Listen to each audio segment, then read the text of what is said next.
Shalom, selamat pagi. Tuhan memberkati kita semua Bapak Ibu dimanapun Anda berada. Doa saya kita semua tetap dalam keadaan baik, sehat tentunya, dan berlimpah-limpah dengan kasih setia Tuhan. Kita terus sedang belajar bagaimana pentingnya kita menjadi orang yang bijaksana, bukan menjadi orang yang bodoh. Kita sudah belajar kenapa orang kaya itu disebut bodoh, walaupun sebenarnya dia pintar. Karena orang itu berpikir seolah-olah hidupnya itu tergantung dan bergantung kepada kekayaan. Jadi kalau hidup kita semata-mata hanya bergantung kepada kekayaan, berpikir kita bisa bahagia, bisa nyaman, itu karena kekayaan, kita termasuk kategori orang bodoh. Karena itu Yesus berkata bahwa hidup orang itu tidak tergantung dari roti. Kita hidup bukan karena roti, perkara-perkara yang fana, perkara-perkara yang lahiriah, tetapi justru hidup kita bergantung oleh perkataan-perkataan yang keluar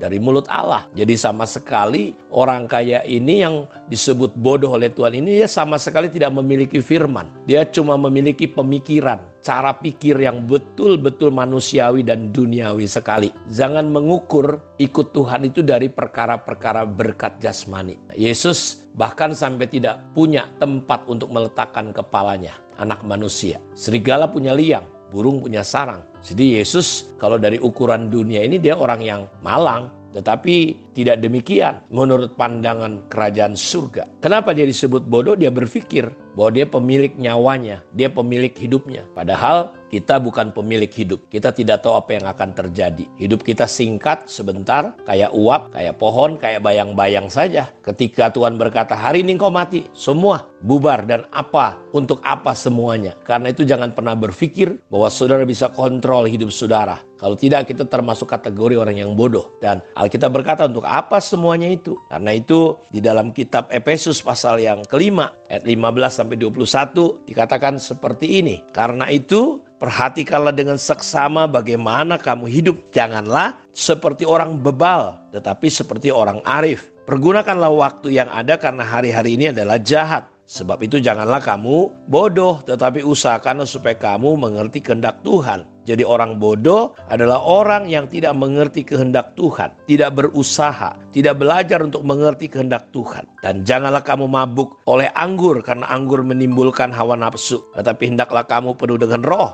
dan berkata-katalah seorang kepada yang lain dalam mazmur, kidung, puji-pujian, dan nyanyian rohani, bernyanyi dan bersoraklah bagi Tuhan dengan segenap hati. Ucapkanlah syukur senantiasa atas segala sesuatu dalam nama Tuhan kita Yesus Kristus kepada Allah dan Bapa kita, dan rendahkan dirimu seorang kepada yang lain di dalam takut akan Tuhan.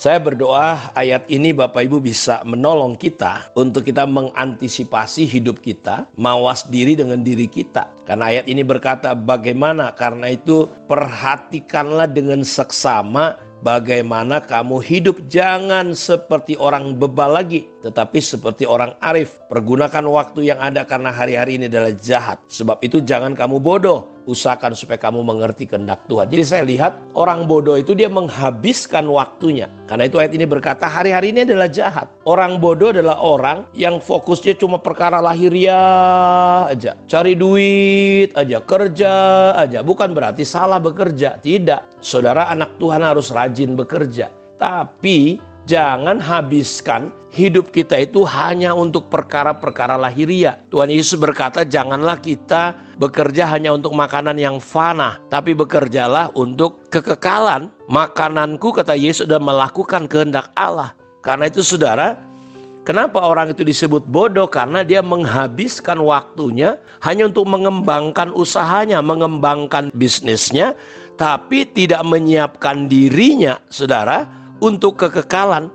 Karena itu kita jangan sampai kaya saja di dunia ini, kita harus kaya di dalam kekekalan. Jangan sampai kita miskin di hadapan Tuhan. Jangan sampai kita menjadi tidak kaya. Mari kita menjadi orang-orang yang kaya di dalam Tuhan. Kenapa? Karena hidup kita sama sekali tidak bergantung. Ya, karena itu kalau kita kembali review di dalam Injil Lukas kemarin, ayat itu berkata, berjagalah dan waspadalah terhadap segala ketamakan. Jadi ada dua kata yang diingetin, berjaga-jaga dan waspada. Berjaga itu artinya kita mewaspadai, waspada itu lebih lagi, jadi digabung. antara memperhatikan dengan lebih teliti. Apa yang harus kita perhatikan? Hati kita. Supaya jangan bodoh terhadap apa? Terhadap segala ketamakan. Ketamakan itu membuat orang, Bapak Ibu, tidak pernah puas, tidak tahu bersyukur, tidak tahu berterima kasih. Dia pengen sampai akhirnya dia terjebak. Seperti kalau kita lihat, kita tahu bagaimana cara menjebak tikus, dikasih makanan sedikit. Nggak peduli lagi, sekitarnya dia nggak berjaga bahwa itu tipu daya daripada si jahat untuk menerkam kita, memperangkap kita.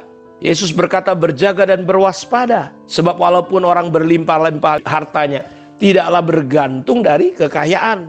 Jadi sampai-sampai orang ini berkata, apa yang harus aku buat? Dan lihat apa yang dia buat. Yang dia buat hanya perkara-perkara lahiriah. Sehingga akhirnya Tuhan berkata, demikianlah jadinya dengan orang yang mengumpulkan harta bagi dirinya sendiri jikalau ia tidak kaya di hadapan Allah. Karena itu berjaga dan berwaspadalah agar hati kita jangan sampai tidak terjaga sehingga kita menjadi orang-orang yang tamak, serakah, tidak pernah menyiapkan kekekalan, tidak pernah puas, tidak pernah bersyukur.